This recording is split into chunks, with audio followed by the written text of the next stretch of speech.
You're listening to Hey, zip it out there.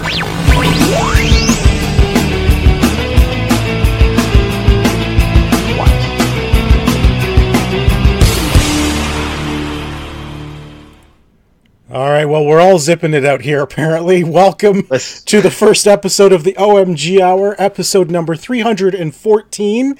And we are the optimistically munificent gladiators, and we are glad to be back here in 2019. I, of course, am Sean Evans, otherwise known as Zion Tane.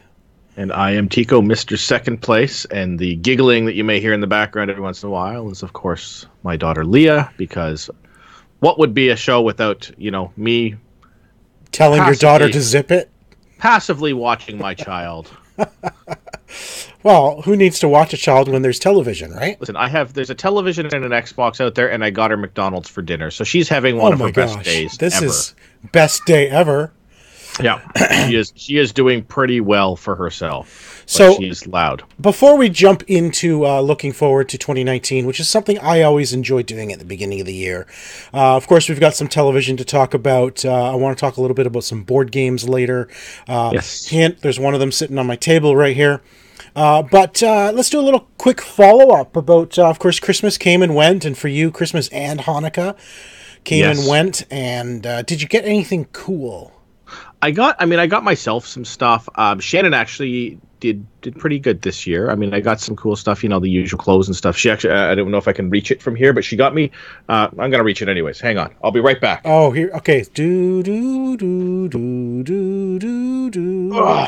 There it is. What is it? I didn't even have to fully leave frame.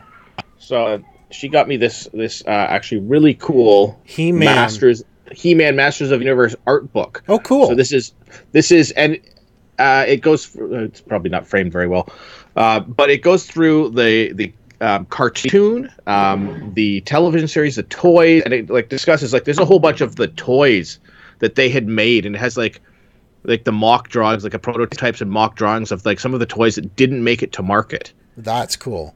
That's cool. Stuff like that where you're little prototypes they had ideas oh, we're gonna make this one that's remember there's Stinkor, the guy they had the the sticky stuff like that sort of thing in there. It's oh, and all the mechanics that they were involved in putting into this. It's really neat to see that sort of thing. So she did pretty good with that one. I was pretty happy with that gift. Well, I was extremely happy with a big gift I got this year, and this is from my wife. All of my girls, they all went in together to do this, and my daughter Esri thought of this, and it was totally unexpected. Really amazing, because let me start by saying this is a gift that I've been probably for the last 10 years at least. It's one of those things where someday I'd like to get this. Right? Yeah. So it's one of those someday I'd like to buy myself this. And for those of you on YouTube, this is what they got me. They got me my Zion Tane license plate for my car. My personalized plate. Which pretty cool. It is amazing. This is, again, like I said, this is something I've always wanted. Of course, we're limited to 8 characters here in Ontario, but luckily, phonetically, it still says Zion Tane when you drop the E off the end. What you should do is get a sticker and just stick it on the edge of it with an E on the edge. So I was so stoked. I had no idea as they gave it to me. It was the first thing they gave me Christmas morning. And I had no idea what was in it. Not a clue. But all the girls were sitting up straight. They're watching and making sure they could see my expression. I'm first they want to make sure that you love this one. Well, not only that, I was just what, why are you so interested? And it turns out that's why, because they all knew how much I have always wanted a Zion Tane license plate. So it's, it's been on the car for a couple of weeks now. And every time I walk to my car, I'm yeah, that's the Zion Tane mobile.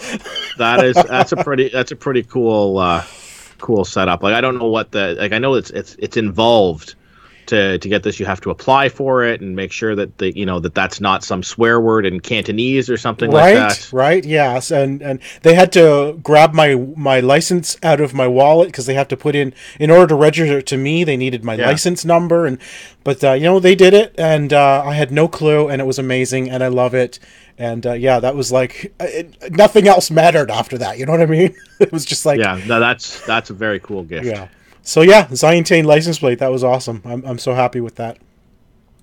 All right, but for now, let's move on to some couch co-op. Let's talk about television for just a few minutes. Like I said, I want this show to be Very mostly about 2019 and gaming because I like this show every year. Over the holidays, I mentioned I was going to go see Aquaman, Spider-Man, and Bumblebee. Well, I managed to see 2 out of the 3. I saw Aquaman. My wife and I went and saw it. And I saw Spider-Man Into the Spider-Verse twice, actually. Yeah. I ended up... How did that happen? Oh, I went with a friend of mine that I was visiting over the weekend, or over the Christmas holidays, and he wanted to go see it. And then my youngest daughter, Sydney, huge Spider-Man fan, has been all her life. She wanted to go see it, so I took her to see it as well.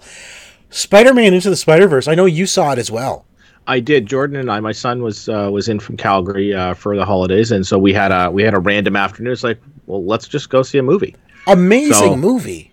I really enjoyed it. I want more of that. Like, I know there's a lot more Spider-Man universe Spider-Mans that show up. Like, I've seen like a whole bunch of stuff on Twitter, like Spiders Man. The one is, it's a whole bunch of spiders that think that they're Peter Parker, and they come together in the outfit. Yeah, like, so there's a whole bunch of different Spider-Man. So this franchise has sort of infinite possibilities because of the number of different universes they could pull different Spider-Mans from. But it was so well done. It was so fun. I love the artwork. The artwork was it felt like you were watching an actual comic book come to life, because they, if you look closer, you could see like the dots that you would see in a comic book, and the lines and the way a comic book is colored, the color processing. You actually they incorporated that into the film, and they even incorporated like speech bubbles every now and again, which just enhance that. Even I'm watching a comic book here, Yeah, even the scenes were set up like they would have been in comic panels, like the angles and stuff that they'd want to tell that story from a comic book perspective. Yeah, exactly. They're showing from those same angles, and it really was reminiscent. I really absolutely loved that movie. It was great. I really thoroughly enjoyed it, and I do have to say, Nicolas Cage as Spider-Man Noir, spot on. Like, I have been a fan of Spider-Man Noir, so I actually own the Noir, Marvel Noir comic collection that they have. There's X-Men Noir, Spider-Man, Daredevil Noir, Wolverine Noir. Like, so I actually own the Nick Cage. Set. He just voiced it like to perfection. He voiced it so well. Yeah, it was like, man, like right out of the 20s. It was just it was so funny, but it was like, I can't think of anyone who could deliver those types of lines more perfect than Nicolas Cage, because he's got that campiness to him, and that's what 1920s lingo comes across as these days. It's just so campy, right? He played it as cheesy as he needed to. It was really, and that's what made it. That's what made it, so perfect. I would love just like a Spider-Man Noir, like animated with the Rubik's Cube. With the Rubik's Cube, though. Yeah, of course. Yeah. Anyway, moving on. Aquaman. I enjoyed Aquaman. I don't think it was nearly as good as like Wonder Woman, which I think is the top tier DC film right now. But I do think it's up there. My issue, and I won't go into it too much, but my biggest issue with Aquaman was some of the action scenes were just, I felt like they were too fast and furious. Couldn't really tell what was going on. But mainly the character of Aquaman. And I like Jason Momoa, and I've liked him since he was on Stargate Atlantis, which is funny because he was on Stargate Atlantis. Now he's the king of Atlantis. Anyway, I feel like the character didn't go anywhere. He was the same person at the beginning of the film as he was at the end of the film. There was zero character growth in Aquaman himself. So he didn't learn a valuable lesson. I don't think so. I really don't think so. I mean, it was a fun, almost, I guess you could say it was a fun cliche action flick, Yeah. It, so many people I've heard say, it's like you can guess the next line. It's so cliche. Okay. But sometimes that's just a fun movie to watch anyway. Yeah, like you don't need to necessarily have, an in-depth, like hard thought movie sometimes. This was just for fun. This was a cliche, semi-comedic action flick, and almost because Aquaman, you got to think, who is Aquaman? Aquaman's one of those almost least favorite heroes. People are like, what's Aquaman's power? He can talk to fish, you know? Yeah. He's the hero everyone makes fun of. So they, in a way, make fun of themselves, but also show that what he can do is actually pretty cool. Yeah, back in the Justice League, like nobody wanted to hang out with Aquaman. Right. He wasn't one of the, you know, you got Batman, you got Superman, you got Wonder Woman there. And then like, you've got Aquaman. Hawkman, like Aquaman was really, you know, like you hang out here until we have something, some emergency that involves the sea somehow. And then exactly. Then we can call the dolphins in for it. Other than that, what are you going to do? Now, here, one thing before we move on. One thing I found strange, which I didn't expect, was that Aquaman itself takes place after the events of Justice League. Okay. So in Justice League, he's not actually king of Atlantis. He's just the guy of Atlantis. He's just Arthur Curry. Yeah. Which I didn't realize at the time, but there is a line in it that says something about you helped to defeat Steppenwolf. Right? So so it's like, oh, well, Steppenwolf is the events of Justice League. So this is actually taking place after Justice League. So this is following that. So, which is a weird way to do an origin story. Right? His origin story comes after we've already met him. It's like, what? Yeah. I don't know. Anyway, I think it's worth seeing. Don't expect it to be Wonder Woman, but do expect it to be better than Justice League or Batman. I mean, Superman versus Batman. Listen, so my personal opinion is I didn't love either of those. Like I didn't Batman versus Superman and Justice League both to me felt like they were really lacking. Big time. In terms of big time superhero movies. They were fun. Like I enjoyed them. I'm glad that they're making them, but you know, if you're like, oh man, if you had like a series of movies that you had to watch over and over again, I'm going Marvel. Yeah, oh, absolutely. All the way with, and not because I actually love the DC characters and the DC universe. So do I. I just don't think that they're doing it justice with their movies yet. I mean, and I'm looking forward to They're not doing justice. Hey, look what I did there.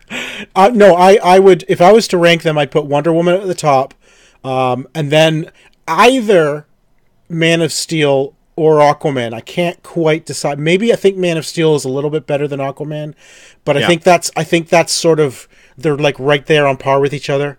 And then from there, it's like Justice League all the way down to Suicide Squad. Oh, so Suicide Squad. Fun story about that. I can't remember if I told you about this, but a couple of years ago, we gave a copy of Suicide Squad to every member of our family on Shannon's side. I think you gave me one too. I may have given you one too. No, I had a whole bunch of them. I know you did. So, but like her mom, her dad, her grandma, her brother, the dogs, her sister, her husband, their two small children, their two dogs, and their cat all got copies of Suicide Squad on Blu-ray. Excellent. So that shows how much you love them. Yes, my brother-in-law decided that for my son Jordan, his gift always comes in some ridiculous wrap thing. It's like wrapped like, you know, in duct tape and zip ties, and so he like he gets all the way to the bottom, and it's always a gift card at the bottom of it. So he did the same thing this time, but he opens it up and he pulls out a copy of Suicide Squad. He's like, "Oh, Suicide!" Then he starts digging further and gets another like 2 copies of Suicide Squad bundled together. So he ended up getting like 6 copies of Suicide Squad back. Oh my gosh! As part of the gag gift. That's hilarious. That keeps on giving. All right. Do you want to talk about any television? Oh, I do want to say, jumping back to Spider-Man, that I learned this week, the Spider-Man actually won a Golden Globe for Best Animated Feature. Yes, they were actually saying at one point they were talking that Black Panther was going to be Marvel's chance at winning an Academy Award, but now after Spider-Man comes out, they're saying this might be it. Spider-Man. Well, I mean, Black Panther is live action, so I think it might be different, right? But I mean, Best Animated. This could get a Best Picture nomination potentially. I think they're talking about it. I don't know if it'll happen. That would be interesting. Listen, but anyway, I enjoyed it. All right. So do you want to talk about this new TV show? Yeah, I have to talk about this because this. Okay, so I saw this the other day. I saw some people tweet it, but I'm like, okay, I don't know what this is.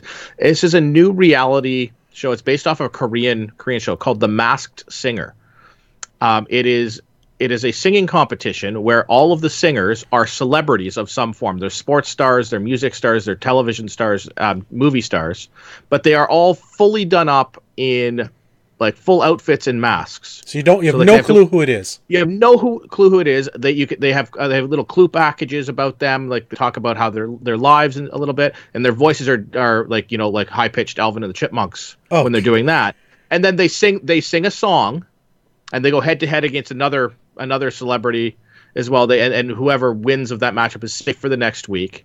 And then whoever's voted the worst gets voted to the bottom three, and then can potentially be voted out. And once they're voted out, they have to reveal who they are. So the whole fun part of this is you're looking. It's like, who could that be? Like, you're watching their dance moves as they're doing their performance, and you're listening to their voice, checking out like the body type, because like some of them are wearing like, like checking out their body type, trying to figure out like who is this from the clue pack. Is it really worth watching?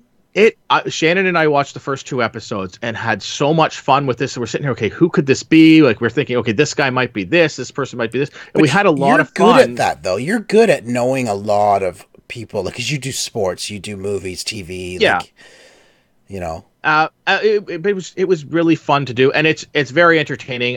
It is not Alan. Robin Thicke is one of the hosts. Okay. Jenny McCarthy, Ken Jeong. Oh, really? And from Pussycat Dolls. Can't remember her name all of a sudden. I don't know. The lead Pussycat doll. I have no idea. Sean, how do you not know the Pussycat I don't know. Dolls? So anyways, cool. It's very funny. It is worth watching because they don't they don't tell you, like, you're only once the singer is eliminated from the competition do they reveal who they are. So maybe I'm tired of music competitions. That's all. It's not a music competition. It's just okay.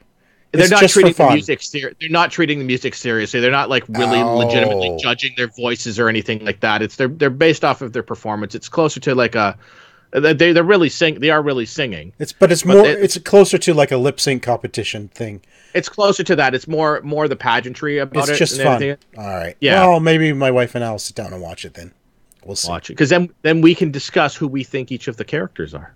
Maybe. But anyway, we do need to move on. Of course, I love this game, so we're going to move on to a 7 Degrees of Translation. All right. All right, are you ready with your 7 degrees? I have all 7 of them. The degrees. Excellent. Why don't you start first? All right, so I went all video games. All right. And what languages did you do? Luxembourgish. Okay. Finnish. Turkish. Danish. Spanish. And Swedish. All the ishes. I went with the ishes. Okay, so your theme is ish. My theme is ishes, and they are all video games. Okay. All right, the first one, affected. You said video games, right? Yeah. Yes, affected. AFFEC. Affected. Affected. So, like, as in, affect. Yeah, affected. Affected. Like an affection. Affected. Yes, I don't. Affect. Like made change to affect something. Yes. Okay, can you tell me what system it's on? Is it current gen? Is it last gen? It is. Let's go with. You don't know? I mean, technically, there is a current gen with it on it, but it is like. Oh. Three gens. Let's go 3 gens ago. Oh my gosh! What? 3 gens ago. Or current gen if you count the new thing that just came out. As a hint. Affected.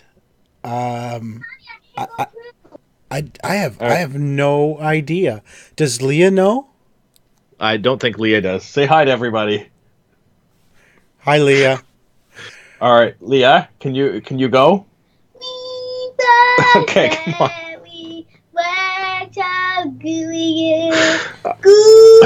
Leah. Gooey store. Go. Yeah.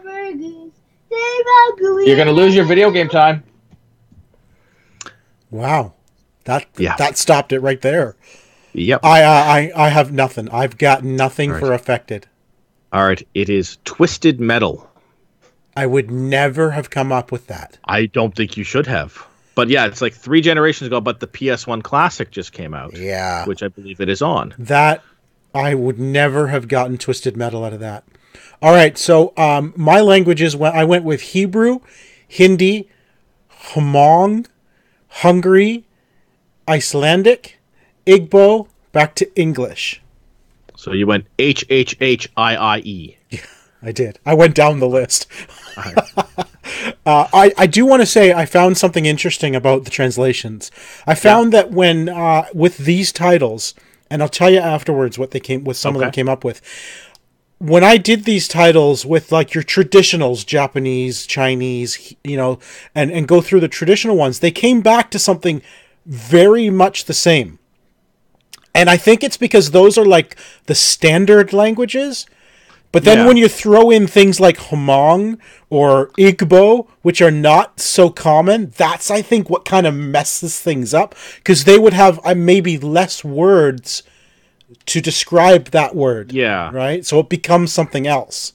So you really want to screw it up. You want to throw in something that's like very uncommon. But anyway, these are all board games. All right. First one. The Arrest Warrant. The Arrest Warrant.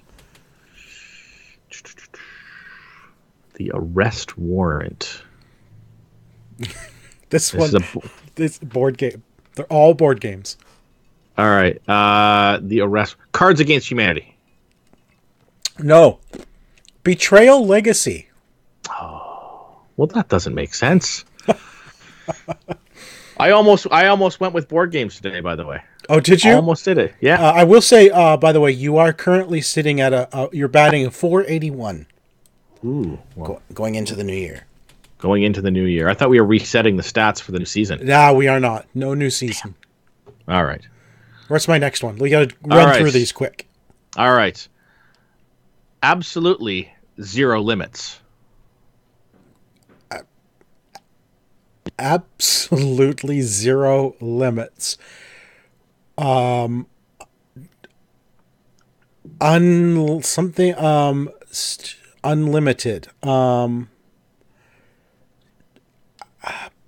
It's something unlimited, I'm going to guess. And I'm going to go with... Now, do you have a theme? Yeah, video games I thought of right before the show started. Excellent. Good theme. Great theme. That's what I was guessing. Oh man, what is it? Well, that's sorry, I should give. They are all older titles. Am I on the right track with Unlimited? No. Really? Oh my gosh! Absolutely Zero Limits. Yep. You're stumping me, aren't you? You just did this on purpose. That's what I was. I just went as the last one you'll get. I know the last one you'll get. Oh my gosh! This is weird. I got nothing. Nothing is coming to mind. Older game, absolutely Zero Limits, and I have absolutely zero idea. So it's last gen, but also available in this gen. I don't know. What is it? Perfect Dark Zero. Perfect Dark Zero. Yeah. So the perfect is absolutely, zero is zero, and dark somehow got into limits. I never played it. I know the game. I never played it. Wouldn't have thought of it. All right. All right. Wait, time. Just time for 1 second. 1 second. Oh, he's got to answer his daughter now. Yeah, now he's pointing. Now I have to carry on the show without him. He can probably hear me, though. He's just muted his mic, and I should just sing in his ear for a while. And so now he's taking his headphones off. All right, let's. Okay. For us, I suppose for a second we'll see how it goes. Choose your hands. Well, that's obviously choose your own adventure. It is. Well done. All right. Because it has the word choose. Right. So I got that one. Did you hear that Choose Your Own Adventure is suing Netflix? I heard About I saw that. Yeah, they're suing them over Bandersnatch. Bandersnatch. Which do they really have like the option of choosing your own venture is they've got that copyrighted to make Yeah. choices for things? I guess they do. I don't know. All right, Unless one more. maybe they've We got one more presented left. A movie or I don't know. All right. Hot stars for golf. Hot Shots Golf. That is Hot Shots Golf. See, I told you you'd get the last one. All right. One last for you. Yep. Roman Suffering. Pandemic Fall of Rome. Yes, well done. I figured you'd get that one. Yes. Well, it's also in our board games to talk about list. I should have just started. I just should have just followed that right from the. So what was my theme? Board games we're about to talk about? Yeah, pretty much. Or games we've just played. All right, so Yes. that puts you now at wow. You 592. 533. Well, see, I'm over 500 now. Yeah. And wow. you went one for 3 today, which is Wow. good. I'm- It means I catch up a little bit. Yeah, I'm doing terrible lately. Yes. All right, that's it for 7 Degrees. Yeah, let's talk about some board games really quick. So over the holidays, we played some more Betrayal Legacy, and boy, am I having fun with that game. That is such a fun game. Like so much so that we even played like a round of regular Betrayal At on New Year's. on New Year's Day, just because it just like it sparks the desire to want to play Yeah, more of that. it's It's such a fun I'm game. really looking forward to it. Our last game session, we basically are halfway through the campaign, and it opened up a whole new deck of cards. Yes. And I'm anxious to see what that new deck is. When are we playing? I forget. I think it's next weekend. Yes, Is it? It's next weekend. Yep, Oh, well, that's cool. Is it what 19th or 20th? I know we're doing 19th for 20th. No, the Okay, so- 19th is Gloomhaven. Right. Pandemic Fall of Rome. You and I played that with your son, and that is a game I actually got for Christmas. I have a little image here of our Finnish game.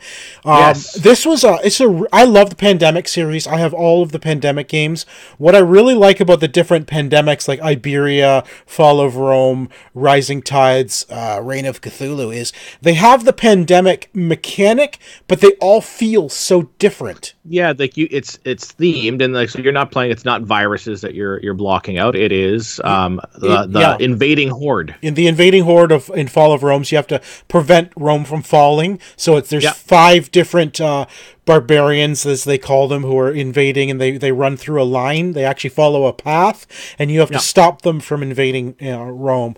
And sacking Rome. So I found that that was a lot of fun. It's not my favorite one though. It is not my favorite Pandemic so far.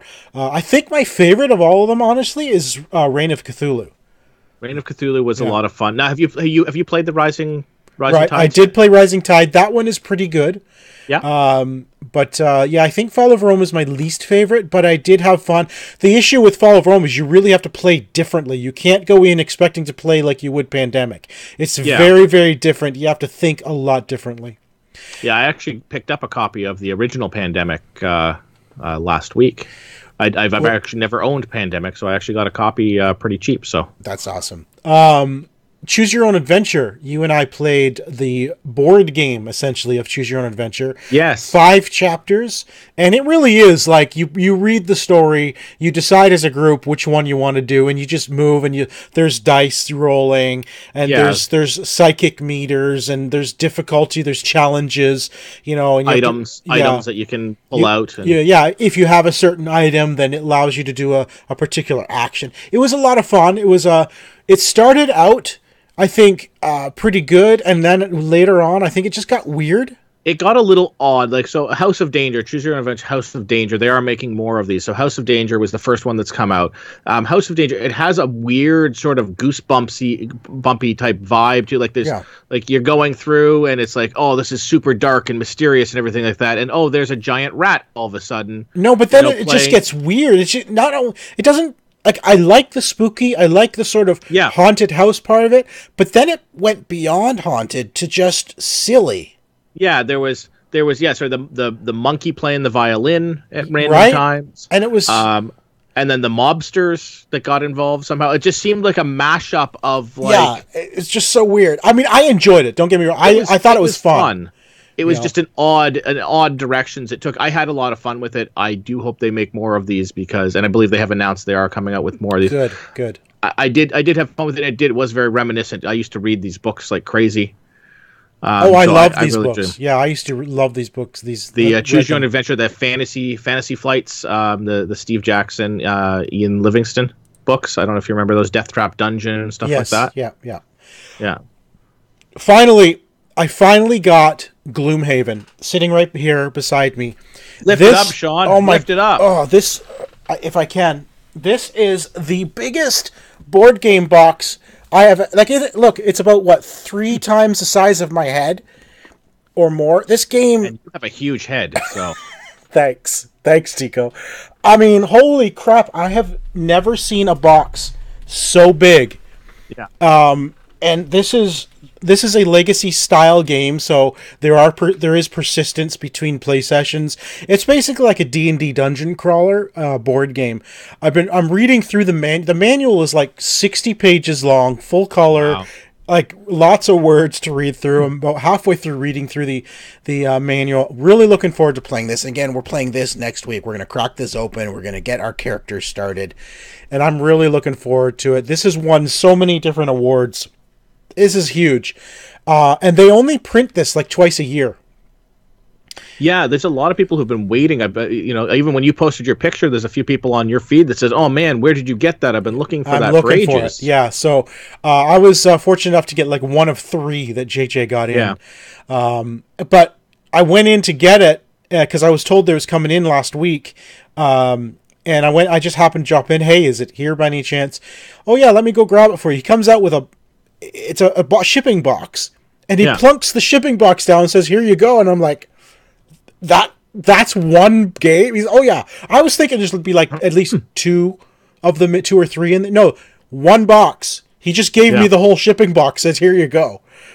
So yeah, I've seen a few of them. I've seen them in store a couple times. It's not a cheap purchase either. It is for a board game. It is up there. It's $125. That's I've seen it. I've seen it. 175 was when I saw it in store. It was 175. Yeah, when it first came on the market, it was $200. But this box there's no wasted space in those on the YouTube. You can see how big this box is. I don't know the dimensions, audio listeners. I'm sorry. But it is huge. It's probably if you take like a typical Pandemic game, it's probably 4 Pandemic games stacked on top of each other. That's how tall it is. Wow! Right. All right. Sean, you're gonna need to vamp for a second. I'll be right back. And it's 0 wasted space in this box, so I'm really looking forward to it. Tico is now leaving, and he's gonna let me talk all by myself. It's a one-man show now, and I've never done a one-man show. It's really awkward. I'm staring at a blank screen. I don't know how people do one-man shows. I mean, I know when Major Nelson started, it was a one-man show, but I don't know, did he just read the news? I wasn't listening to him back then. Perhaps he just talked about Xbox and what they're working on. I guess that would work. But we're not really a just talk about the news thing. We're discussion, and I can't discuss things with myself. Yes, you can. I can? Oh, excellent. Well, what do you think about... No, I'm not doing that. All right. So, God, he's taking way too long. Tico, this isn't fun. I don't know what you're doing, man. I don't know what to talk about while I'm waiting. We're going to go into video games. We should just go back to Couch Co-op and talk about video games. I finally finished Shadow of the Tomb Raider. Of course, the 3rd game in the new rebooted series. Completely finished it. There are still 5 more challenge tombs that have yet to be released. So I will go back in and play those when they are released. It was Tico just gave me the 1 more minute, so he's taking much longer. I'll go back in and play the challenge tombs once they launch. I enjoyed the game as a whole, but I wouldn't say it was my favorite one. I think my favorite one is the second one. It felt much more epic, which was Rise of the Tomb Raider. And I think Shadow of the Tomb Raider just had a bit of an odd story. Like it didn't really feel like much of a story. And yeah, it was fun. I enjoyed playing it, and I enjoyed the challenge and the tombs, but the story just kind of felt flat, and not really. It really wasn't. The combat was like kind of few and far between this time, so it wasn't all that challenging. I think the worst enemies were these creatures that were underground. They're like just warped humans underground they move super fast, so they were always a challenge. Tico's back. Tico, I'm talking about Shadow of the Tomb Raider, how I finished it. Oh, yes. But yeah, it wasn't my favorite, but I think it's definitely still worth playing if you are a fan of the series. But I wouldn't say it was the best one, and I do hope they continue on with it. They do sort of leave it at the end. She's back at her mansion and she's doing her thing, so we'll see where they go from there. Anyway, we are really, really a lot further in the show than I wanted to be, so I'm going to skip the other stuff that we've been playing this week, and I want to jump right into 2019 in video games, looking forward to what's coming. And I do want to say right off the bat that as I was going through and seeing what are the exclusives for each of the consoles this year, I was actually really surprised to find that both the Xbox One and the PS4 both have 5 slated exclusives, and 5 only this year. Did they plan that? Do you think they planned that? No, I don't. But it is interesting that save Crackdown 3, launching February 22nd, that is the only one that actually has a release date of all of these upcoming games, right? PS4, we've got Days Gone, Death Stranding, Final Fantasy VII Remix, Ghost of Tsushima, and Last of Us Part 2, none of which have a definitive release date. No, and several, like Days Gone was supposed to be a release of last year that got pushed. Death Stranding, I don't think they ever had a date. Death Stranding, I would be surprised if Death Stranding even sees this year. No, yeah, I would agree there. Final Fantasy VII, that one there also was supposed to be a while ago.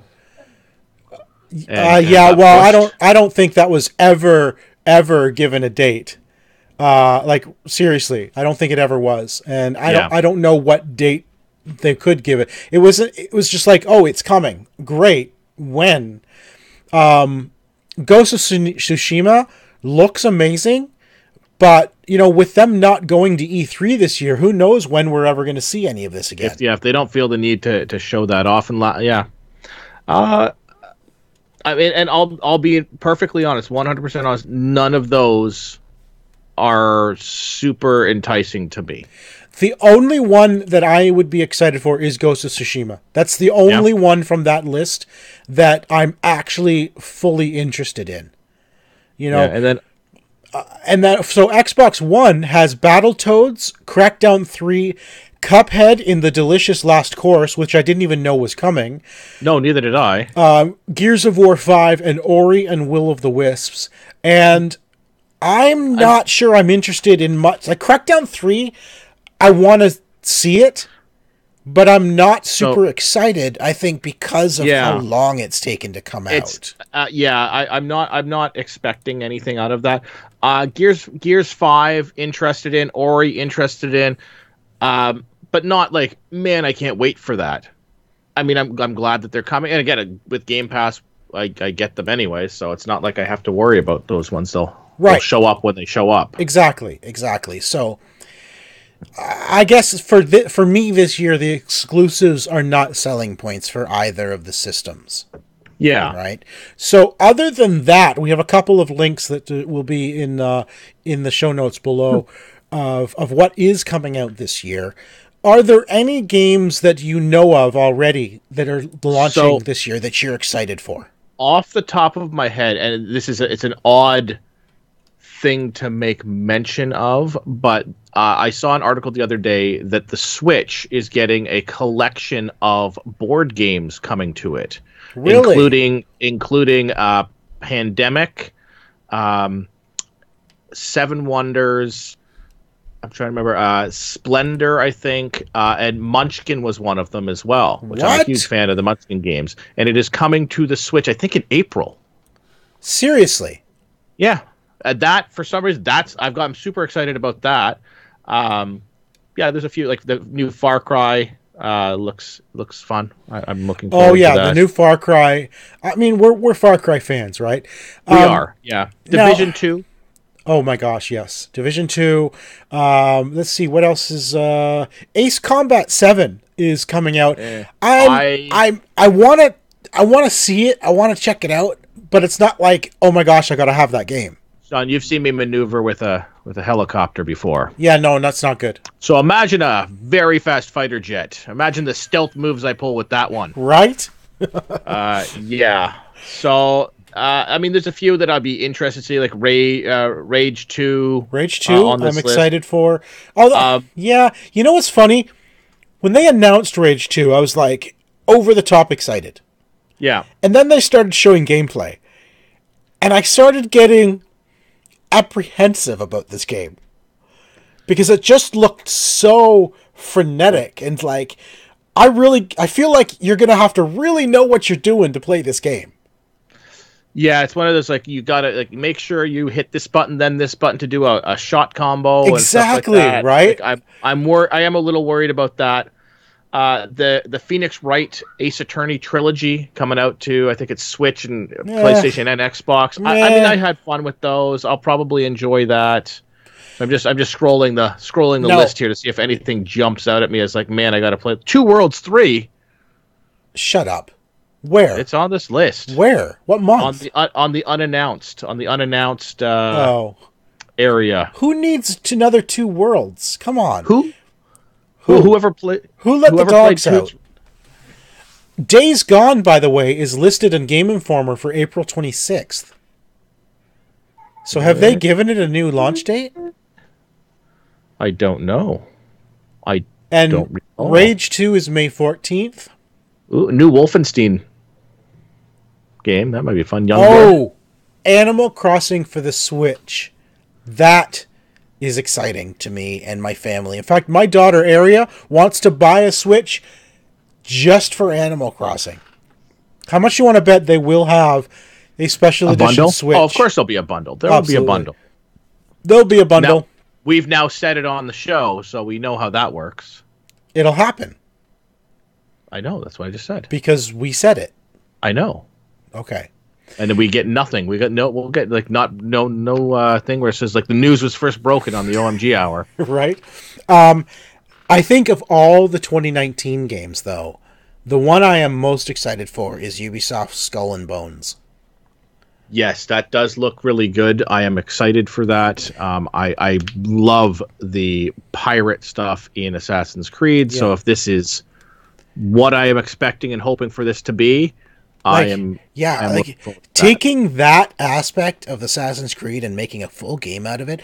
I hope it's based on that control scheme because it feels natural to play those ships that way.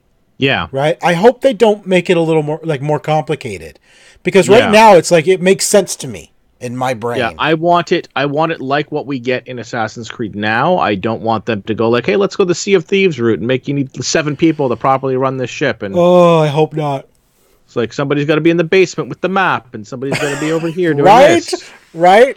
Oh, and the man. guy with the thing, the guy manning the steering wheel can't see anything because the sails are in his way, so somebody else has to tell him which direction to turn. Like, I don't want that. No. Don't want that. I was watching the video before our holiday episode of when we were playing with Sid. And Sid was down in the map saying, turn left, go left, go. I'm like, I am going left, Sid. You keep going. I'm still going. The other left. I know, right? But he can't. All he can see is our dot and which way we're moving. And I'm up there steering. And you guys are like, you're just running around waiting for us to go somewhere. Or you're shifting the sails and stuff like that. Which, right. Again, it's a neat idea, but I can't imagine. Like again, I've never been on a real pirate ship. It never presented itself as an option. But I would Why not? imagine that. Wouldn't you like to be a pirate? I don't know. I mean, scurvy and everything like that. I mean, I don't know. It might not be that much fun. But like, I can't imagine that they would like, let's build this whole thing and they put the steering wheel here. Well, we can't see anything from here. It's okay. Somebody will tell you which way to turn. I've Like, never I would- understood why the steering of a boat is at the back. Like, the whole ship is in front of you. How can you see where anything is when you're so can't- far back? Well, you're supposed to be up high enough to do that. You're at the back because you're trying to angle the nose of the ship into places. It's easier to steer that way than if you're at the front trying to drag it in behind you. I guess. I don't know. I've not done. I much think boating. it has to do with the way boats were originally made. Is the rudder was directly below the steering wheel, right? At the back Yeah. of the ship. So I guess, yeah, it would be closer. You don't have to run something all the way through. That would make more sense. Yeah. Star Wars the Jedi Fallen Order is supposed to be this year. Or we're supposed to hear about it this year. Is that an EA? Uh, Is that EA? Do they have that license? Because then we won't see it this year then, unless it's like that's just a big loot box. That's all it Right. is. I'm going to search the web for that and see who is building this. The platform is to be announced, and it is Respawn. So that is EA. Yes. Okay, so, but that is the team that did Titanfall. That's right. You know, remember last year at the Game Awards? Was it the Game Awards or was it E3 where they like, yeah, we're building a game, and here's the title, and that's all they told us. And that's it. And now we're leaving, and then yeah, It was ridiculous. I mean, I'm going to be honest. There's nothing huge in 2019 that is really, really exciting me. There's a handful. Animal Crossing, Ghost of Tsushima, Skull and Bones, I think Yeah. are big. Crackdown 3 I'm interested in. Well, but I do want to know more. Like, is it going to be more of what we had in the original Crackdown? Because I think that's what everyone wants. Crackdown 1 was awesome, and I loved it. Crackdown Yes. 2 was horrible, and I hated it. And that is everybody's sentiment. Yeah. So is it going to be more of what they gave us in 1? My question is, why has it been delayed so much? What's wrong with it? Yeah, like Right. what's wrong with it, and is it going to be? And if you've delayed it this long, is it finally ready, or are you just pushing it out now because you've already been so long with this? Exactly. You've delayed it so long. It's been delayed, what, 5 years now? Yeah, I still worked with Microsoft when it was announced. That's ridiculous. So Yeah. So, and that's I other than Animal Crossing, there's nothing exciting me about the Switch this year either. You know, well, the Munchkin now. well, if that's only on Switch, that would be cool if it's multiplayer, like where your cards are on your system. I don't know. I'd love Yeah. to see how they're going to do that. But even Like, Pandemic. it shouldn't be that hard. It's a deck of cards, right? Like, But how do you it's- play Pandemic on a Switch? I don't know. It just seems weird. I don't know. I have Pandemic on my phone. I know. But that's single player. Can you play multiplayer? On my phone, yeah. Oh, okay. Everybody takes a turn. They draw a card. They do their action. Oh, Anthem comes out this year on my birthday. That's Right. that's another exciting one. Well, it might be exciting, or it might be terrible. We're waiting. We're waiting to see. We're still waiting to see. I do want to say that I hope Ubisoft keeps up with the Assassin's Creed Odyssey updates this year. Yes. You know, we I still have 5 more chapters of DLC coming, plus the Lost Stories, plus the Yep, ancient ones. They just announced the names of the next 3 of those, the Yeah. Lost Tales. But I want to know if once those are out, because we already know what's coming, Yeah. will they continue, or is that it? Are we done? You know, with no Assassin's Creed coming in 2019, will they continue giving us content for Odyssey? Yeah, will they have, like they've done with many of their other games, they've done a season 2 of DLC. I would Right. love to see a season 2 of DLC for an Assassin's Creed game, particularly if they're not doing a new Assassin's Creed this year. Yeah. No, I agree, and that's where I'm hoping why they're saying no Assassin's Creed in 2019, because I want them to continue. Because I'm gonna be honest, I'm still in love with this game. I still love jumping in, and even when there's like yesterday or 2 days ago, they launched a new Tales of Greece. It was like it's a series of quests. It probably takes you an hour to play, but I'm still excited to jump in and play for that hour and do more quests. You know, and then we've got our DLC out in 4 days. I love this game. I have never played an Assassin's Creed as much as I've played Odyssey, and I'm just as excited to jump back into it now as when I was when it first launched. Right, and I think that is fantastic. You want, like, they've left you wanting more, and hopefully they're going to give us that more that we want. Like I'm looking forward. Like 4 days, I'm gonna get to fire through the next chapter of DLC, and we'll have some more stuff. Like I'm keeping an eye on it. Like I'm watching for when those small chunks drop. I'm like, this drop. Like I found out at like 11 o'clock at night. I'm like, well, I'm gonna go and I'm gonna finish this before I go to bed. Great. I started it yesterday. I haven't finished. They had other things going on, but yeah, I'm excited for it. I hope to finish. I will finish the new DLC tonight or tomorrow, and then I look forward to chapter 2 of was it Legacy of the First Blade? Yeah, for chapter 2. I had something in my head. I want to move on to a question. All right. So 2019, I feel, is going to be that sort of ending the current gen kind of year. I feel like we're coming to the end of the current generation that started in 2013. We're entering our 6th year. Wow, it's only 6 years. Yeah. We're entering our 6th year. 2020 will be 7 years.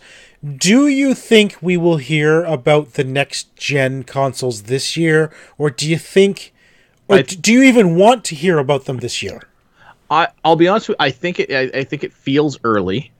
I don't know why. It does feel early. I also don't think that we're in a spot where next gen is going to be as much of a difference. I think that you're going to see more of minute upgrades to the current gen with different formats, like a diskless console where they're just going, which Microsoft has announced, right? They want to release an Xbox One with no disk drive.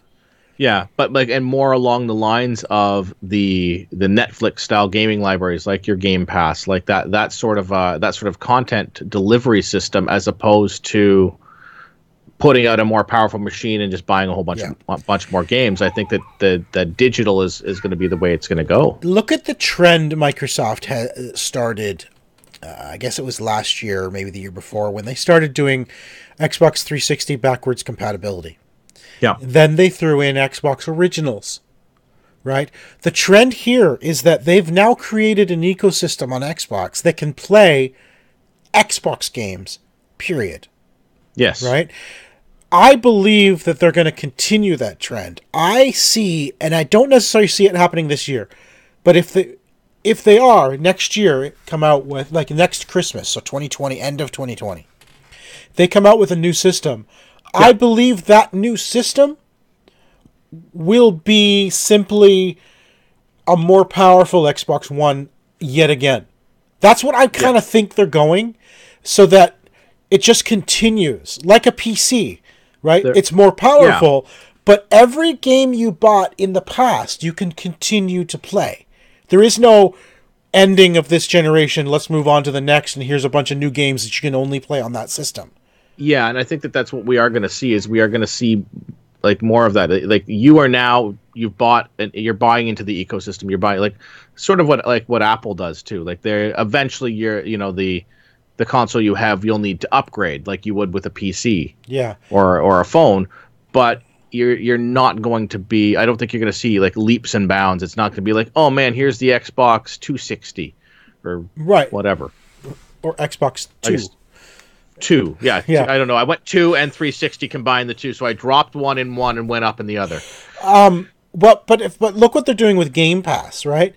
It would not be hard, because if you look at Game Pass, which I think is the future of Xbox gaming.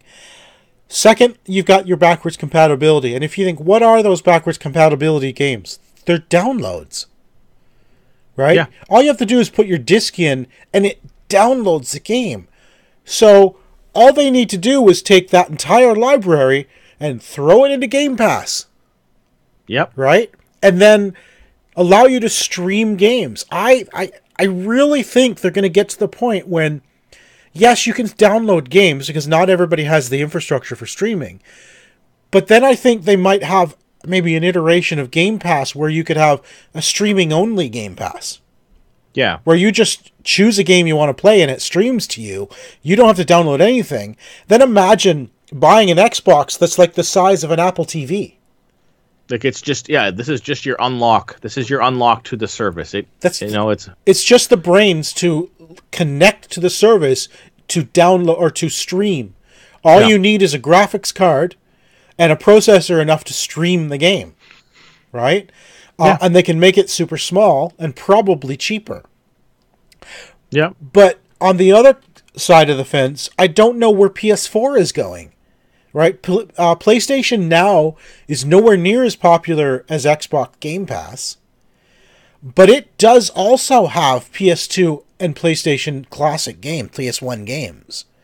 So it can be the same kind of service. They need to change the cost structure. The right cost now, structure is terrible. You want those, you buy those individually, correct?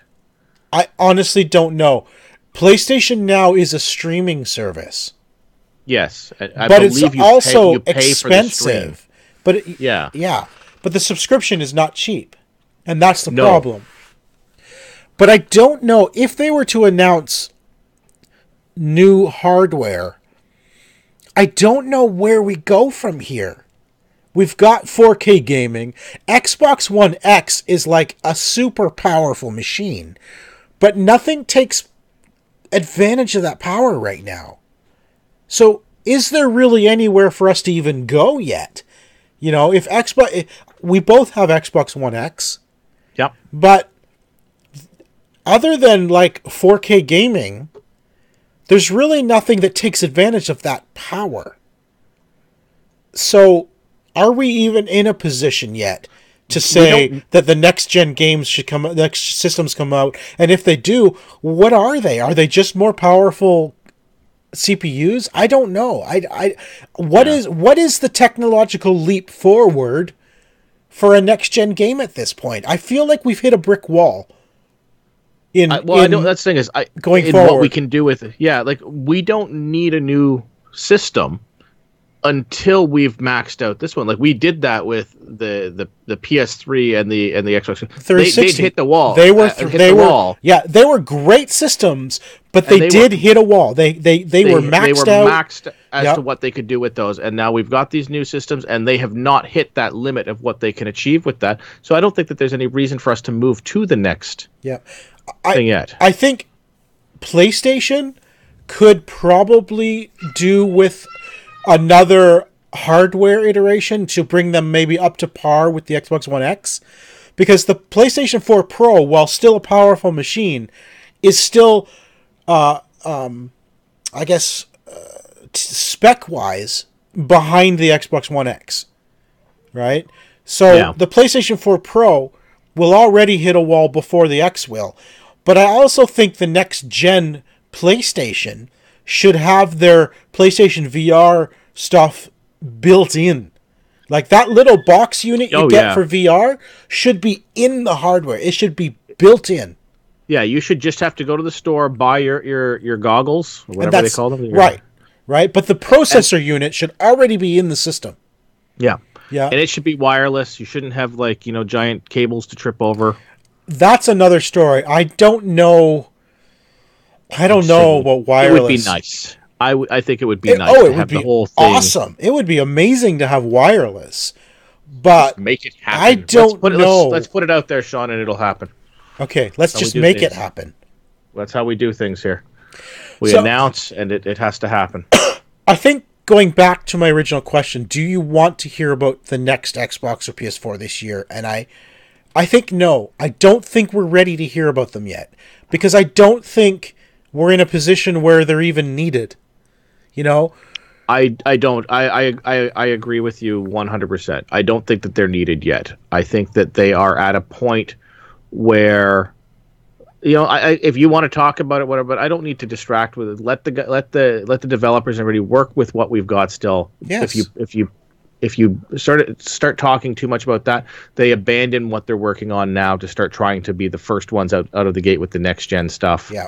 I think 2020. Let's milk what we got for all we can right now. I'm not seeing, like, when new games are coming out now, I'm not going, man, this thing looks like crap. No, exactly. They're gorgeous, right? Yeah. I mean, and the majority of people don't even have 4K yet, so it doesn't even matter. Like, I don't. Anyway, I think 2020 is when we should start hearing about the next gen, and then maybe it comes out in 2021. You should stop working while we're recording. I should, but I won't. Ever. Well, then we'll. I was That's it. looking up what other Nope, games. That's it. We're ending the show right now. Just like that. No, I was just going to tell you, I was looking up the other board games that were coming with Munchkin. Pandemic, Catan. No, I put the thing away because Settlers Catan, Pandemic, Carsicone, and Munchkin are being adapted. Carsicone? I can't. Carcassonne. Carcassonne. Thank you. Yeah, that one. Are being adapted for the Switch. And what is this? Is it all in one? No, I think it's individual. Oh. They're individually. So there are actually bringing digital versions with local multiplayer options for each. Cool. I'm really interested in some of those. Yeah. Carcassonne is coming in December, so it looks like it's already out. Oh, there's also a deck building Lord of the Rings living card game coming in April. Oh, interesting. Yes. All right. Well, March for Pandemic. I have so many copies of Pandemic. What's one more, Sean? That's it. I'm done. I'm done with you, Tico. With me? That was quick. We lasted 11 days into the year, and it only took not doing a show until 11 days into the year. By the way, before we end the show, I will say that we will once again be at PAX East this year. Tico and I very quickly got approved. Approval ever. It really is. Usually, like it's either a long time we're waiting, or I get approved and you sit there going, "Why am I not approved yet?" When did I send it in? Was it like Monday? Like you sent that in? No, like you messaged me and said, "Oh, our applications are in on I think."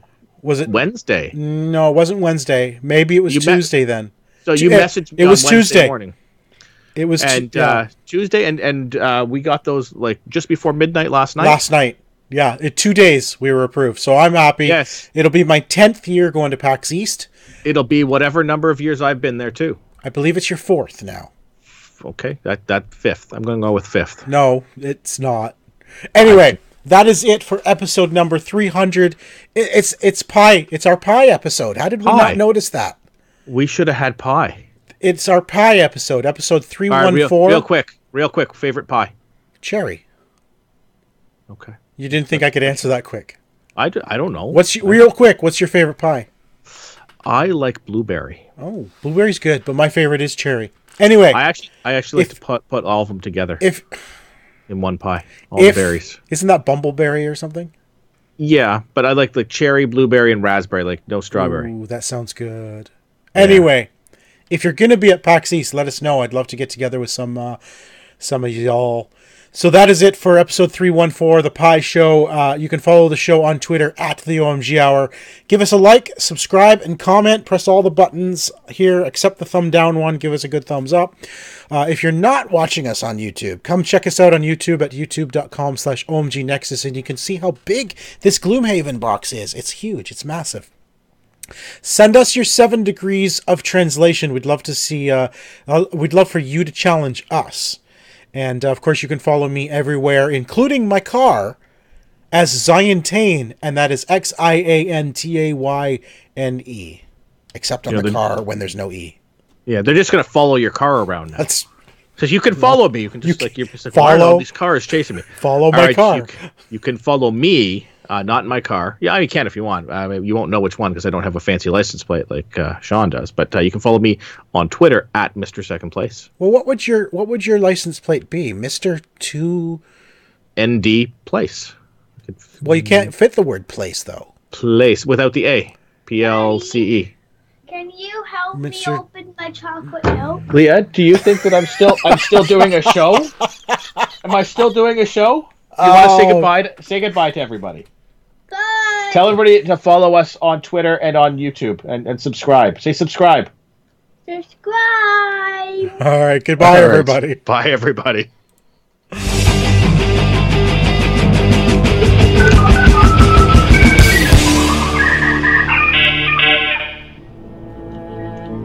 This has been an OMGNexus.com production.